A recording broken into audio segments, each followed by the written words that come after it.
ولسمشر غني ته د ګلبدین حکمتیار لیک روحي 499 دی لړم د افغانستان اسلامي ګوند یا حزب اسلامي افغانستان مشر او تیرو ولسمشریزو ټاکنو ته نومان ګلبدین حکمتیار افغان ولسمشر محمد اشرف غني ته لیک لیکلی او نوموړي ته په هیواد کې د سخت سیاسي بحران خبرداری ورکړی.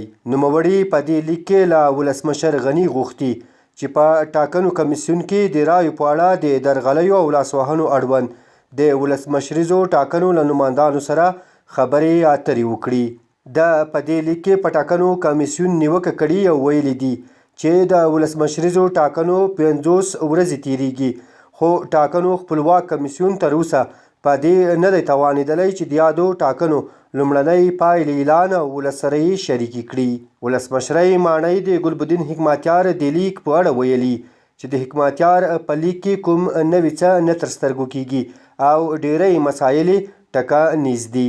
د ولسمشرۍ ماڼۍ ویان صدیق صدیقي پر خپل ټویټر پاڼې لیکلي هغه لیک چې ګلبدین حکمتیار لیکلی کوم نوي څه نه لري. ډیری خبرې د ټاکنو کمیسیون اړوند یو شمیر مسایل د راتلونکي حکومت په اړه هم مطرح کړي دي چې د هیواد د اساسي قانون سره په ټکر کې دي. ګلبدین حکمتیار وروسته له هغه دغه لیک د ولسمشر محمد اشرف غني په ادرس لیکلی چې څو ورځې وړاندې د خپل پخواني سیاسي مخالف او د ولسمشریزو ټاکنو له رقیب ډاکټر عبدالله سره وکتل. پر ولسمشریزو ټاکنو او یو شمیر نورو مسایلو سره خبرې اترې وکړې. که څه هم ګلبدین حکمتیار او ډاکټر عبدالله د خپلمنځي لیدنې تایید کړی خو په دې اړه یې ډیر جزئیات له رسنیو سره نه دي شریک کړي.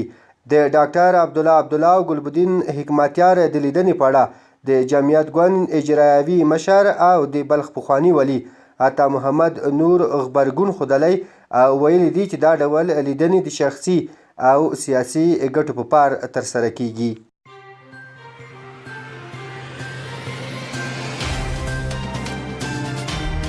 د افغانستان نړۍ او سیمې د مهمو خبرونو پیښو او جریانونو په اړه د تازه پر وخت او دقیقو خبرونو لپاره د روحي ویبپاڼې د یوټیوب چینل لایک او سبسکرایب کړئ ترڅو زموږ نوي او تازه ویډیوګانې پر وخت درته ورسیږي.